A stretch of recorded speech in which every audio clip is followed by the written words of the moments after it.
and welcome back to yet another normal baseball podcast. Free agents are signing, and we're getting closer and closer to opening day. Let's get into it.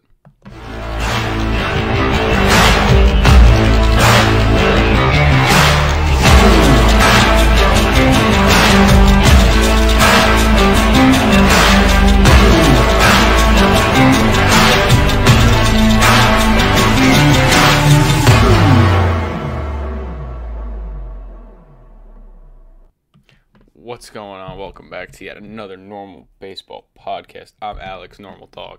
That's Lewis.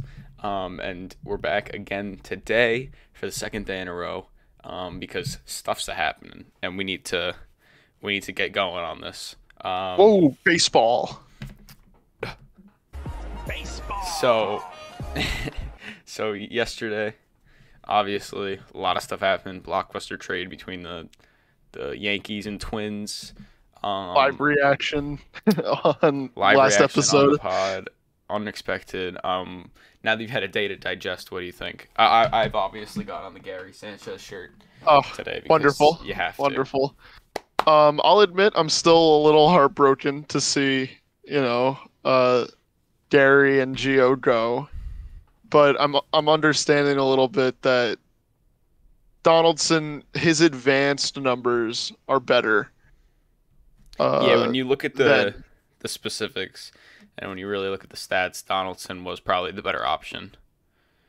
Right. It was more of the homegrown talent of Gary, and Gio, literally, I think, arguably the hardest working player in that clubhouse, and he just loved being around everybody, and him and Labor were hanging out all the time and stuff, Yeah.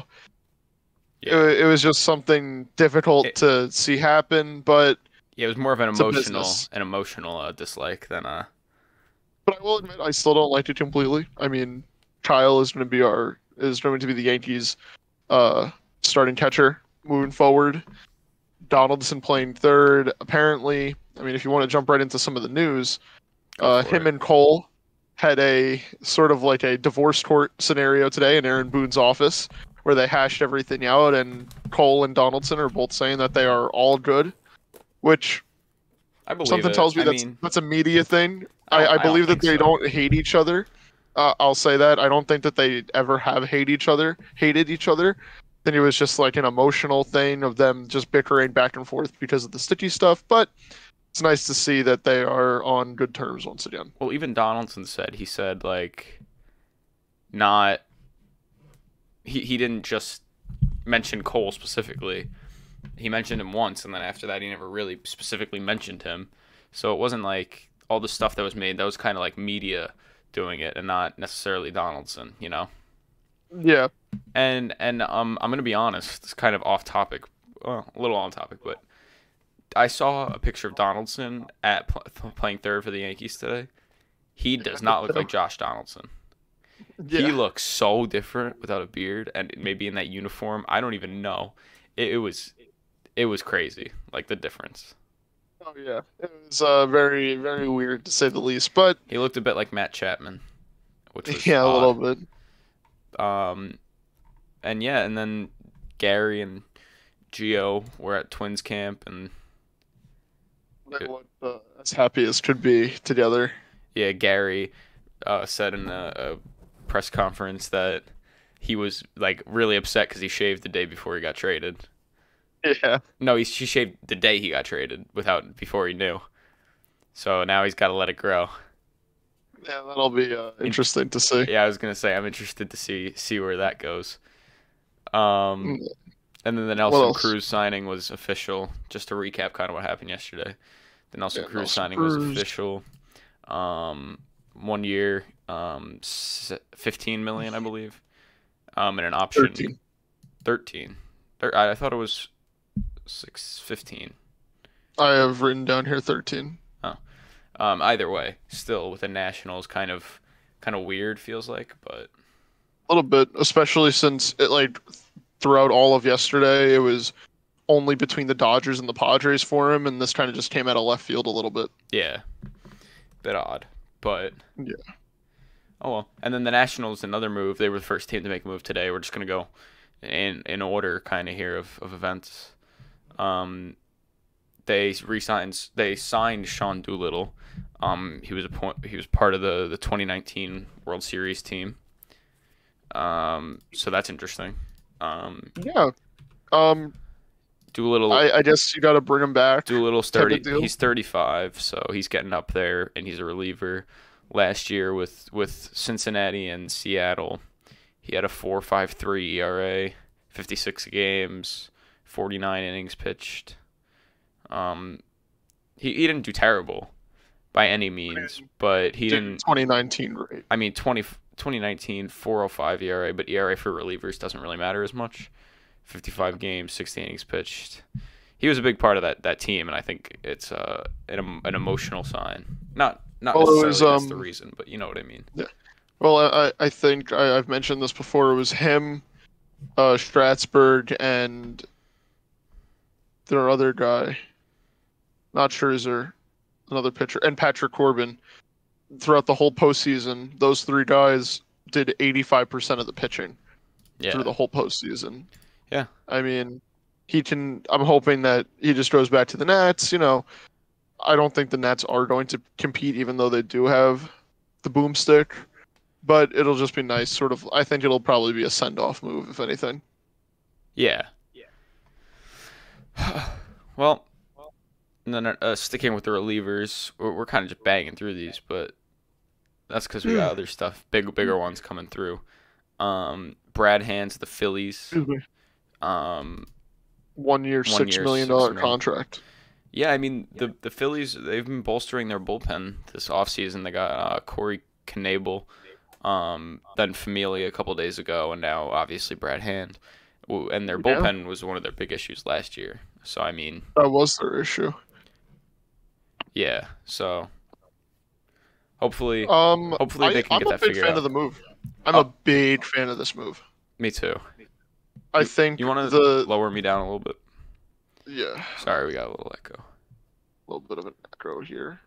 I muted everybody. There we go. Okay. So I think the big thing about this is obviously, like you said, the Phillies are addressing their biggest issue. That was their relief pitching, their bullpen. It's great to see that they're really attacking it the right way, and they're going after these guys for 1 year, kind of pushing all their chips in and hoping they can get a little bit lucky, with that division. But it's nice to see. Very nice to see. I mean, the Phillies, if you look at where they were last year in terms of their bullpen, so holds, they were one of the last in the league. Yeah, but then again, they didn't have anybody. I mean, saves, they were one of the lowest. Well, no, that's what I'm saying. They didn't have anyone. This is good. This is what they need. Yeah, it's going to be a better season for them than last year, as long as Bryce Harper follows through with his word and heads over to the KBO. That would really bolster them up, really make them a contender at the end of the day. So let's get past the shitty takes for no reason. It's just, why? The Phillies are going to be decent next year, especially in that tough NL East. The next thing I have down here for myself is, I think, the biggest trade of the day. Would you like to go over that, or do you have anything else? Or we can do rumors first. I have rumors, a lot of them. No, let's just go through the trades. Then we can speculate. There's a couple other news stories as well, but the big trade of the day, obviously, the Braves traded for Matt Olson, and they pretty much are just saying that they're not going to get Freddie Freeman, which is big, because obviously it was between them and the Dodgers, and now it's kind of scary. You're thinking the Yankees are a ghost team. They're not really in it. So you think? But it's crazy. They gave the Athletics Christian Pache, Shane Langulers, I don't know how to say that last name, Ryan Cusick, and Joey Estes in a trade with the Athletics. All top 15 prospects, by the way. Yeah, big prospects for Olson. And I mean, we knew it was going to take that kind of stuff because they've denied trades probably since lockout ended because of not enough prospects. So the Braves kind of put together a nice group here and sent them over. I mean, to get their I don't want to first baseman. say it's hard to say that. Of course, it's a downgrade from your World Series champion Freddie Freeman. But it's not too much of a downgrade. Matt Olson is still a great baseball player. I mean, I don't really know too much about him and his personality, but I obviously, like, you're replacing Freddie Freeman, you're not going to be able to fill that entire void.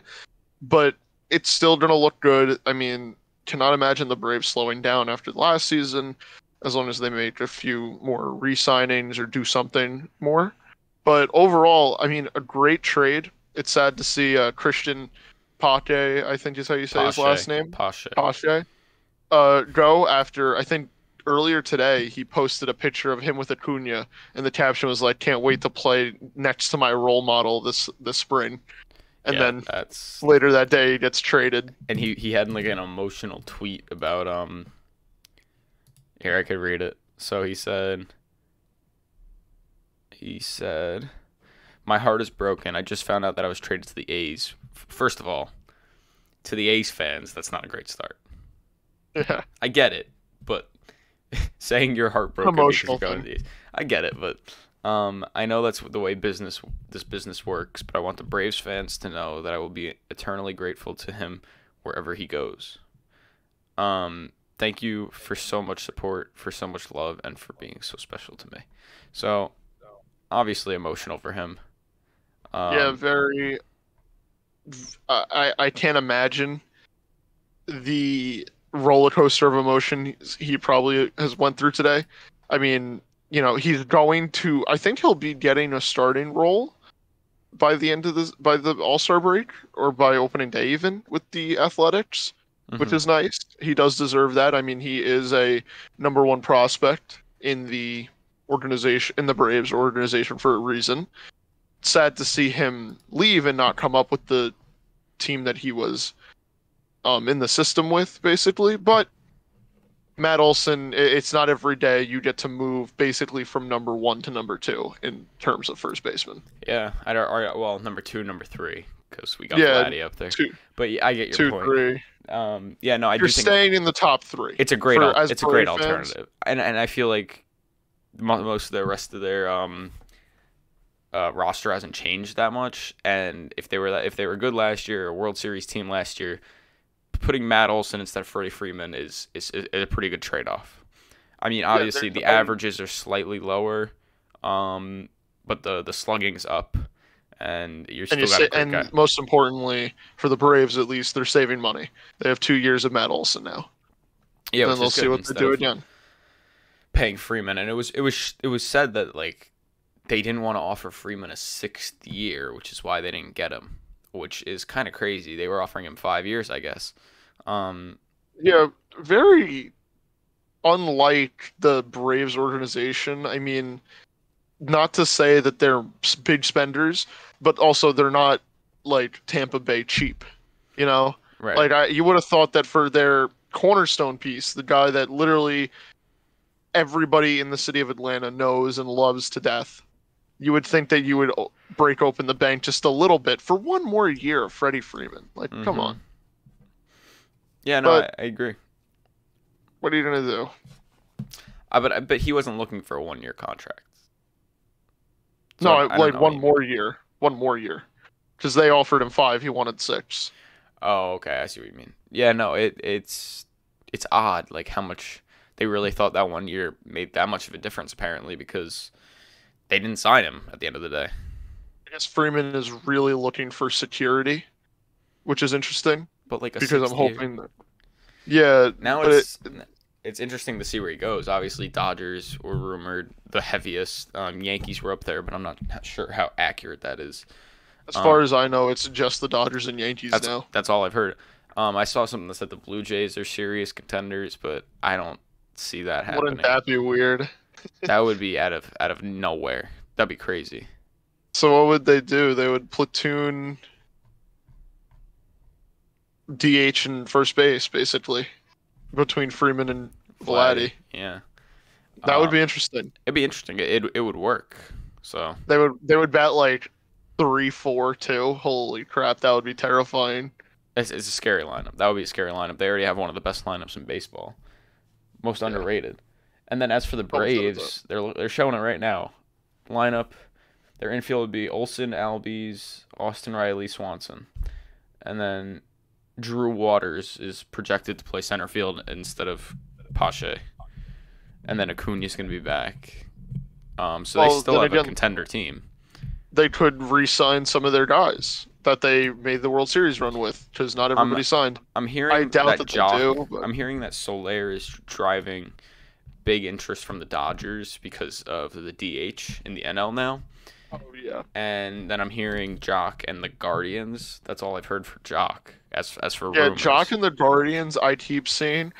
And funny enough, the Guardians, I feel like I was just thinking about this. They're like a sneaky team in this free agency period. Obviously, they can't do anything to make themselves a contender. With how the Twins have bolstered up, and with how the White Sox are bolstered up, they can't really make a push at contending, but they can make a push at getting a big free agent. They do have a lot of cap flexibility. Yeah, you're really right. Do. They could if they really wanted to. I don't think this is the year.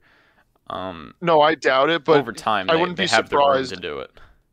Yeah, like I wouldn't be surprised if they did trade for somebody such as sorry about that. If they traded for somebody like brought in somebody like Soler, or even bring Eddie Rosario back, or like you said, Jock Peterson, or do something. Mm-hmm. Like I wouldn't be surprised if they did spend money on a player. Right. Yeah. Especially because they want to try to keep J-Ram. I think his contract is up in next year, right? Or 2 years? That's a good question. Jose Ramirez's contract is up next year. After the next year.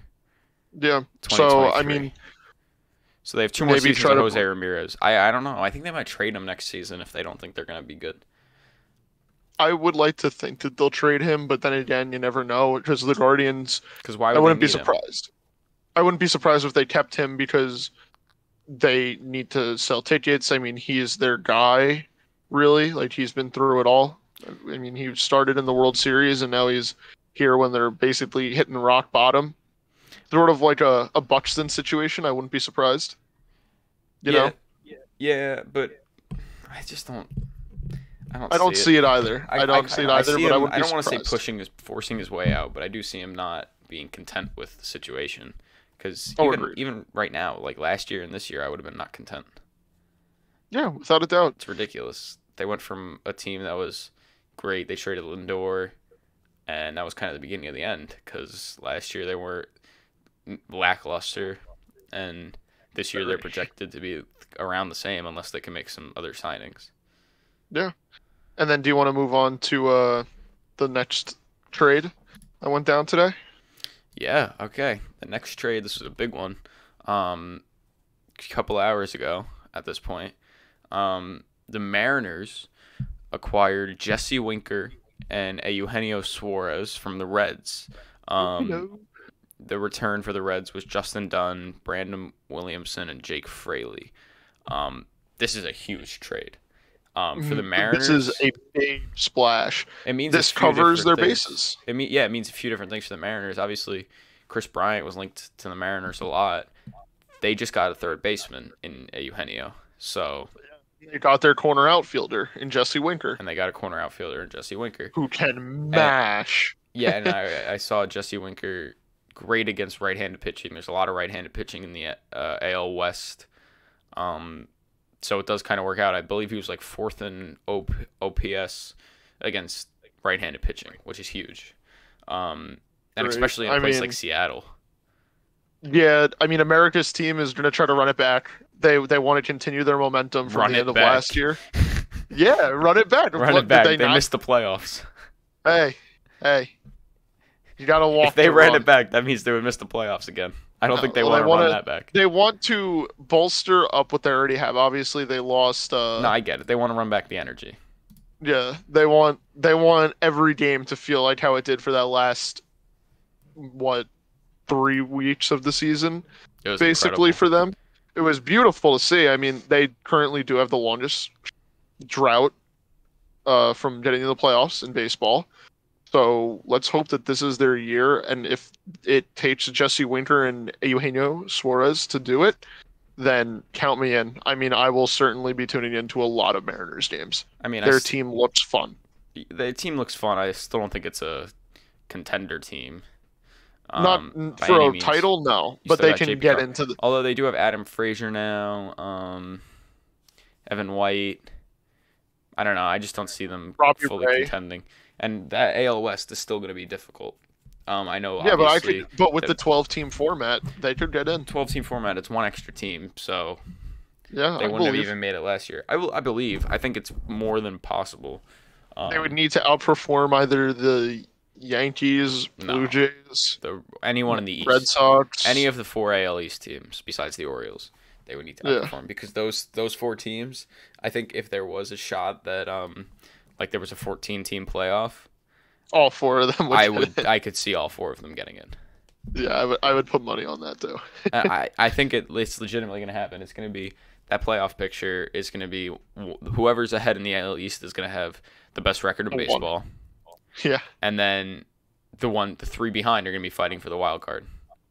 Yeah. And division. That's how it's probably going to look. It's going to be close all year, I think. But anyway, the AL West could go many different ways because obviously Astros took a hit. They still haven't re-signed Greinke, big part of the team. The Rangers Angels are getting. The Rangers are good, but not great.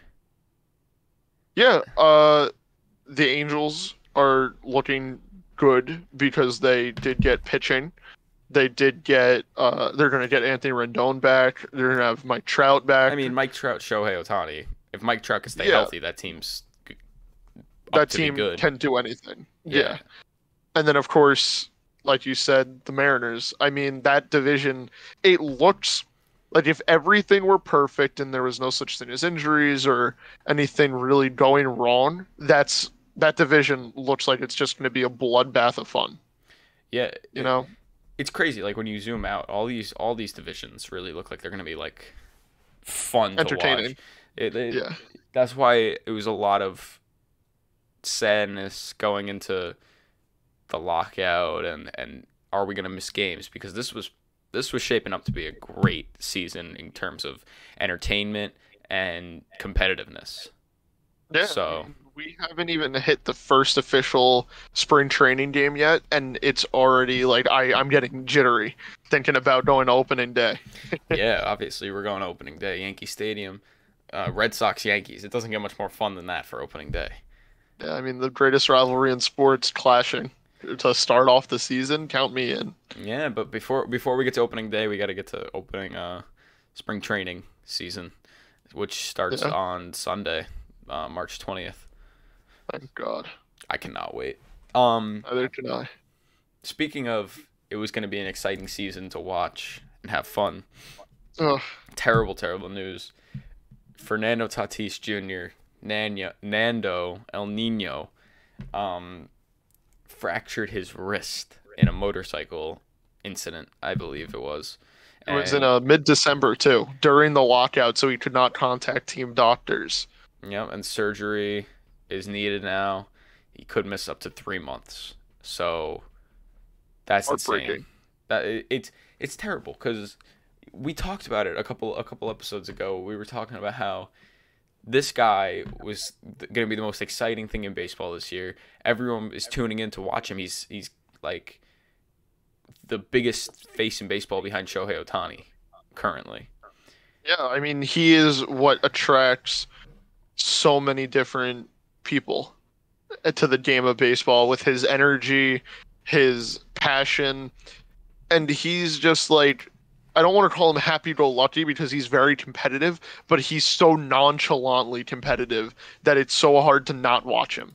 And like even the major sports networks such as ESPN, like were just eating up all the Fernando Tatis Jr. content that they could, which usually you don't see them post too much baseball. So, you know what? I'm happy that all from a motorcycle accident, the only thing that came out of it was a fractured wrist because it could have been a lot worse. Oh, 100%. It could have been. So motorcycle incidents are like some of the most dangerous out there. Yes. So if anybody is ever on a motorcycle, please be safe. Wear all the protective gear that you can. Do the right thing. But I'm Safety tips glad from to hear Lewis. that it's 3 months Yeah. instead of 6 months, 12 months, a season or two Right. to come back Yeah. from something worse. And So get well soon, Fernando. Well, we would love to have you on the podcast. Just hit our DMs. And it was crazy because they asked him like, they said something about his motorcycle crash, and he said which one, which is like, there was more than one. I don't even think we knew there was more than one. We didn't know there was one until today. Yeah. So that's crazy. There was another crash reported. Yeah, what are the odds this happens on the same day? Pete Alonso, his truck, according to him, flipped 3 times in a car accident. Luckily, he was able to walk away unscathed. There is a video out there in the Twitterverse and everything of the car and everything flipped over. Luckily, him and all of his passengers were safe for the most part, so that's great to hear. And it's just nice to see him walking around the Mets camp without a tear in the world because no one was hurt. Another accident that was terrifying to think about. Yeah, he's scheduled to start baseball activities tomorrow again. So, and everyone in the crash was okay. So it's all good to hear. And then hopefully he doesn't feel any effects afterwards. Yeah, hoping not. But good to hear that he's okay because that Mets team is scary. And he's part of that. He's part of the reason why they are so scary. I mean, the kid can hit 52 home runs if he really wanted to again. Yeah, and we'll see if he does. And then speaking of the Mets lineup, I do want to kind of look into the Mets lineup a little more. Dun, dun, dun. Wow. Oh yeah. After the Olson trade, people were saying that they should trade for Chapman. I don't even see a need anymore. I mean, Let's go around. They got McCann behind the dish. Okay. Alonso. Okay. McNeil. Not bad. Lindor. Eduardo Escobar. Beautiful. Canna. Nimmo. And Marte. Yeah. Yeah. Terrifying.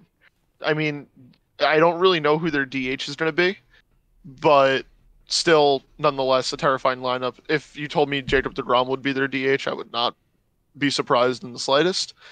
I could see Jacob deGrom hitting. That's the most Mets thing ever. Jacob deGrom hitting on his days.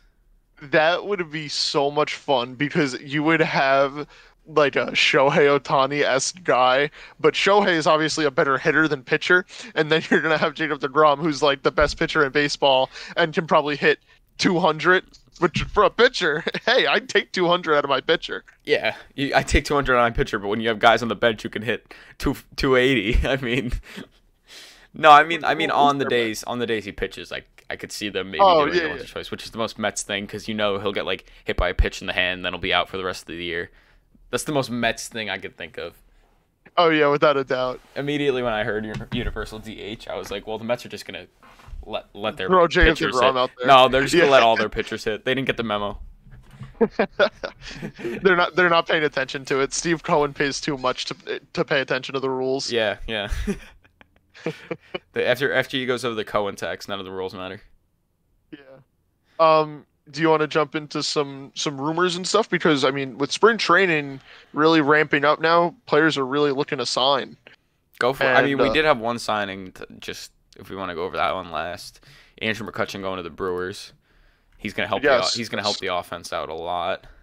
That'll be nice, and it replaces Jackie Bradley Jr. I'm pretty sure in center. Yeah, JBJ's back with the Red Sox, so he's McCutchen's there.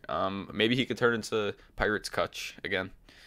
Oh God, what I would do to see that. That'd be scary. Him and Yelly on the same team. Oh.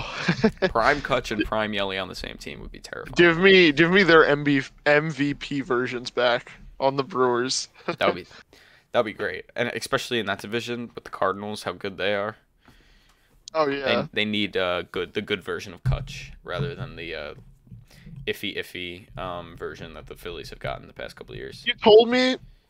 I think Kutch is going to be a solid guy. I think he's going to be a Brewer type hitter, where he doesn't do anything spectacular, but he doesn't underperform. You know, like just I hope he does the Brewers way.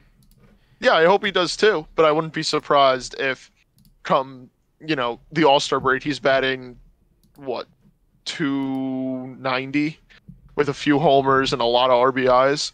Like that's just the Brewers. That's just how they play baseball. They don't have that one power hitter like all these other big market teams do. Yeah. That we're just gonna have to wait for, honestly. But that's about it. If you want to get into your rumors now, you could go on. What's the first rumor you want to propose? First one, which is kind of counteracting what you said earlier about Freddie Freeman. I read on Twitter today, not only Blue Jays fans, but also the media is saying that the Blue Jays are going to attempt to sign first baseman, outfielder, DH, catcher Kyle Schwarber. That would be interesting signing that would be. It would definitely be terrifying. I mean, he'd Kyle be their Schwarber, DH immediately. He would literally just be a strict DH. I mean, if you told me like once a month he would get a series to play first over Vladdy, wouldn't be surprised.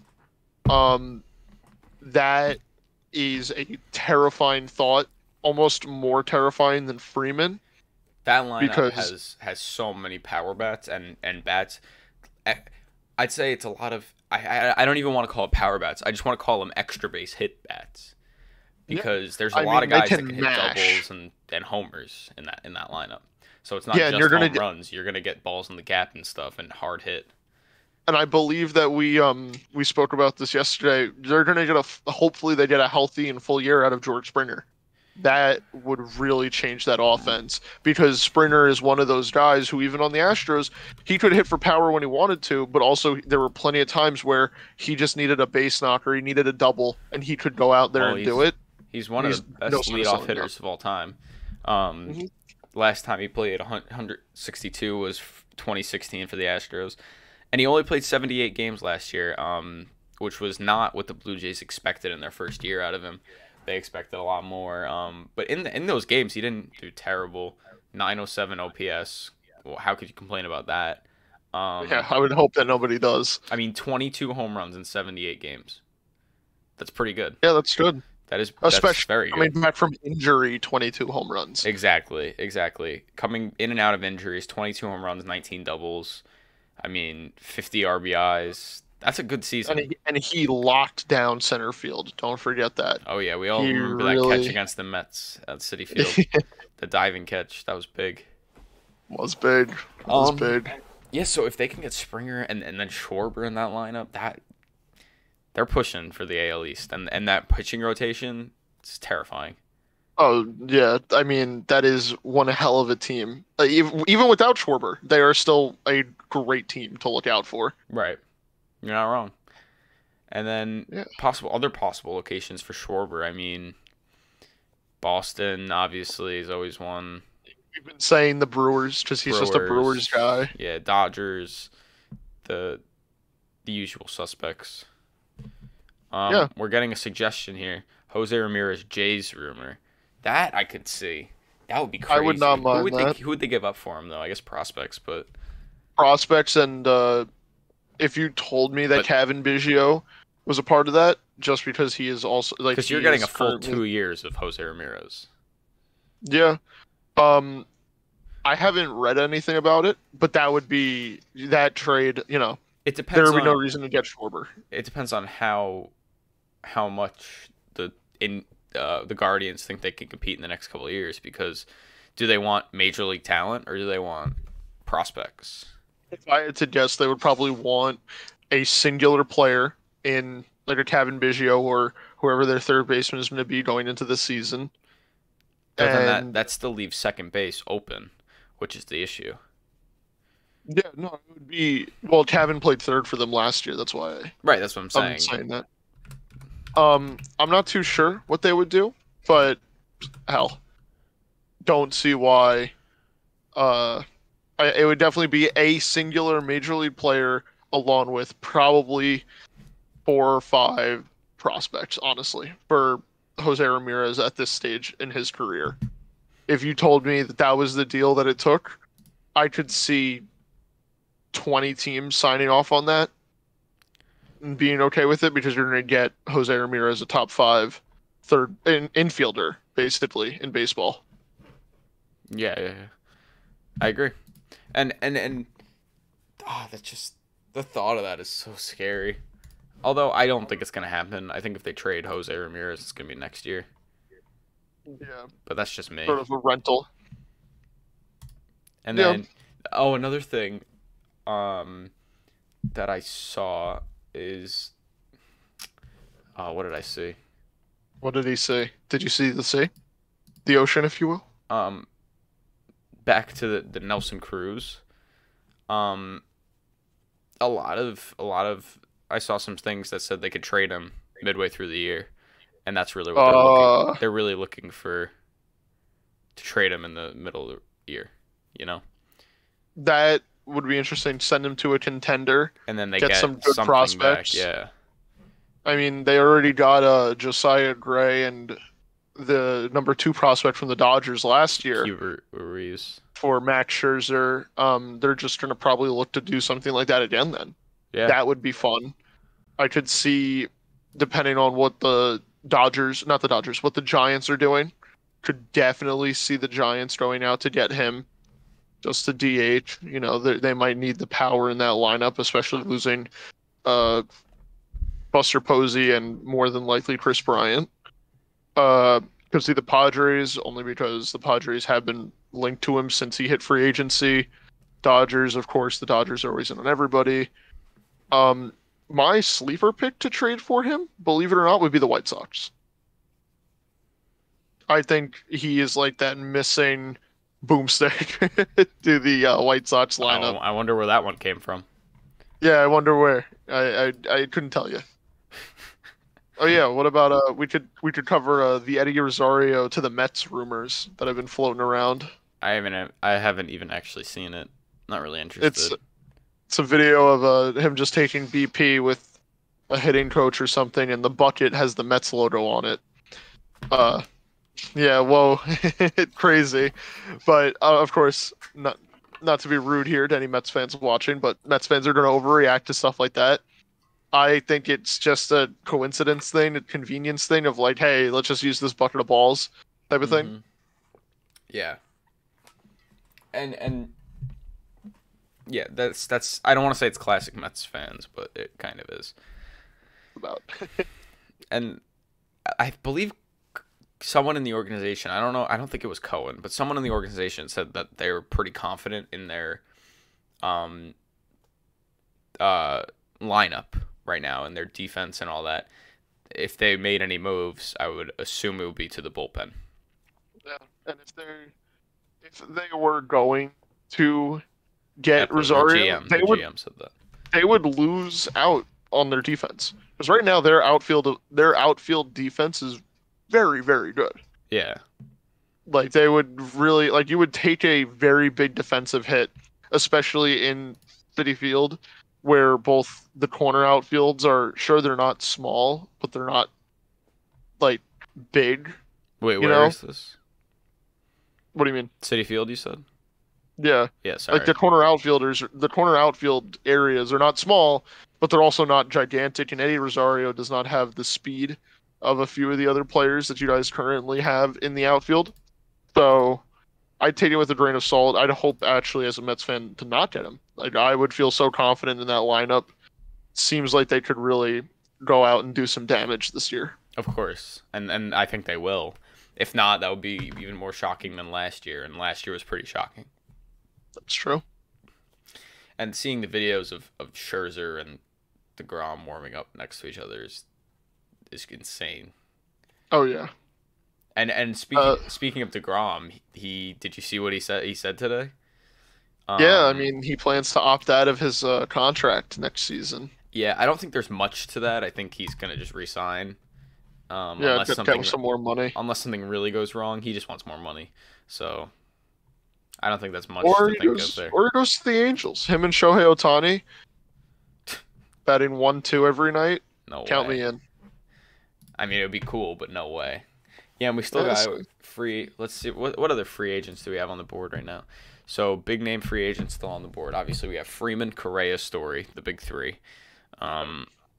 Pujols, Rizzo, Schwarber, Jansen, Kenley Jansen, Rosario, Chris Bryant, Tommy Pham, Jock Peterson, the Castellanos, Suzuki guy, Seiya Suzuki, Mitch Moreland, Zach Greinke, Cueto, Mike Fiers, Tepera, Andrew Chafin.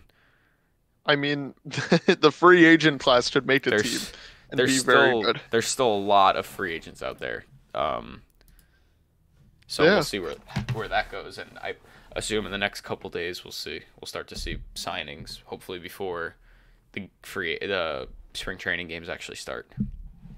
Yeah. So funny enough, Trevor Story, a guy that we sort of harped on yesterday, from 3 to 5 anonymous GMs earlier today, the GMs are considering the Minnesota Twins to be the front runner now for signing Trevor Story to a contract. As we mentioned, I'm pretty sure last night, we did talk about that on our, whatever the hell you want to call it, our after show. Yeah, really, the after show. I could see that, and I even said it. That was my first reaction instinct. I believe I said it on the podcast. They're a shortstop away from having an insanely good infield. Yeah, which is interesting. Very, very quick turnaround.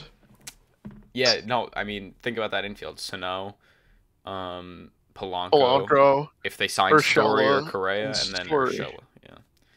Yeah. Interesting. Very interesting. And we got our first little official piece of news from Mr. Suzuki coming over from Japan. He's officially meeting with the Cubs right now, basically, as we speak. Oh, I saw that. It's the first official time where we know what he's doing and everything, and he's going to be working out for them and stuff. That would be an interesting signing in Chicago. I could see them sort of giving him a Marcus Stroman-like length deal to just test it out, and if it works out, extend him. If not, then, smell you later. No, I think he's going to get more like a Shohei deal. Not as much money as you'd think, and like 5 years-ish. Yeah. Because I could see that as well. Shohei's only getting paid like $5 million this year. Which is crazy to think about. He gets a lot of money in endorsements, though. I mean, as much as you want to say of course. that Nando is the face of baseball, it's Shohei Ohtani. Currently, yes, which is crazy because we haven't had that big of international prospect since Ichiro. Yeah. So, that's crazy. I don't know of much else. I think we really hit everything. Well, the last little thing that I have written down is Tampa. The Tampa Bay Rays, soon to be the Montreal Expos once again, they have been in close contact with the Athletics regarding third baseman Matt Chapman. Very un-Rays-like, because they would basically have to give up their farm guys to the Athletics. I'm just shocked that they even gave a call over. Honestly, I think that's more than I would have expected out of the Rays. Right. It would be an interesting fit, especially with Wander now in the equation, and he's going to be playing a full season. Matt Chapman, another absolute stud when it comes to the fielding. He did have a very down year at the offensive side of the ball, but you could pick it up, especially with Tampa. Weird things happen down there. Indeed, weird things do happen in Tampa. Yeah. I mean, as long as they have that stadium, weird things are going to be happening, so. Oh, yeah. Well, without a doubt. And just last little thing on the Athletics, obviously they've had their fire sale, as people are calling it. The last real 3 pieces are Matt Chapman, Sean Manaea, and Frankie Montas. Where do you think they end up, or do you think they stay? I definitely think they'll go. Chapman, I actually don't know with Chapman. Maybe the Phillies if they can't get Bryant. Manaea, Yankees, be nice. And then what was the third? Frankie Montas. Also don't really know. Any team could use a guy like that. So Yeah. All three very good players. You know, when I thought about it earlier, how did Oakland really not put up a fight in the second half with a team that has had all these good players? You know, a little bit confusing to me, which concerns me for their individual play, but I doubt that's going to be a problem. So we'll see where they end up. Yep. And I mean, unless you got anything else, I mean, we could riff on Chris Bryant. Chris Bryant, I mean, just because right now he's only been contacted by the Rockies, which is a weird thing to say. No, he hasn't only been contacted by the Rockies. Just the Rockies are making big pushes to him. Doesn't mean he's the only team that's contacted him. No, but I'm just saying, would be an interesting move from the Rockies, who just let Trevor Story walk, who don't really want to spend money, basically, and then they're going to go out and give Chris Bryant a very, very hefty amount of money. I would hate it. Yeah, as a Rockies fan, I would despise it. I would like to think that it would not happen. As a matter of fact, you know, just if you're going to do what the Rockies are doing and reset and let your best shortstop walk, then, you know, like, don't commit to then another player who's going to just want more money out of you. Yeah, I'm more scared about seeing a good player like that just kind of wither away in Colorado. Yeah. Yeah, well, I mean, he would get the national spotlight a lot with playing in San Diego, San Francisco, and LA. Just on road games, obviously, but he would be there. I see what you mean. Yeah. I think there's better options. I like the Phillies for him, especially because he has a connection with Harper. Harper's been trying to get him there for the past 6 months. 2 years.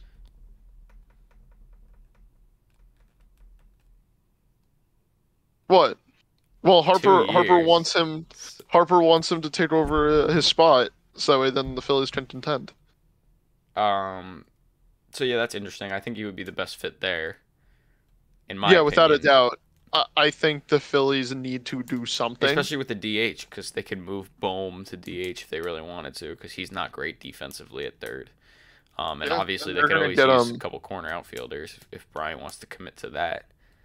Yeah, and I mean, Chris Bryant, I feel like he's such a Swiss Army knife guy. Like, if you really needed him to, he could figure out a way to play any position on the diamond besides catcher and pitcher. So, you know, he sort of becomes your utility guy, sort of like the Yankees version of DJ LeMahieu. Right. Where, you know, he can do everything and he fills the holes that you might have, which I love the idea of Chris Bryant being in Philly.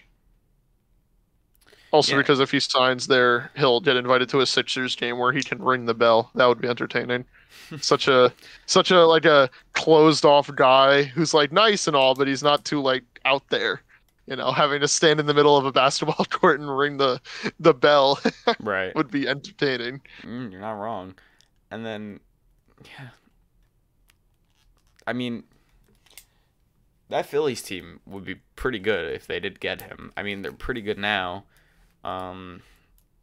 Contending for the NL East, I don't know. It's tough because I think you could say contending for as of right now, contending for the first wild card spot. How's that?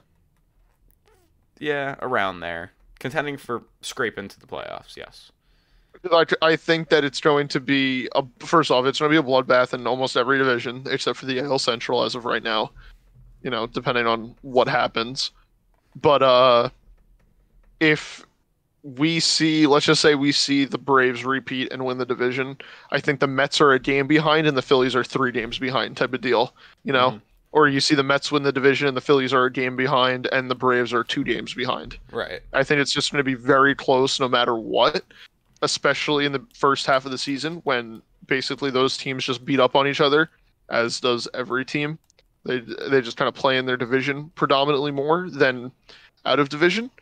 So it'll be interesting because we'll get a look at not only how these teams match up against each other in the regular season, but we'll see what they really want to do against each other and how they deal with playing in those rivalry crowds and stuff like that. Because I can tell you right now, I have a feeling Atlanta and Philly are going to be packing out the stadium when the Mets come to town, especially with how good the Mets are projected to be.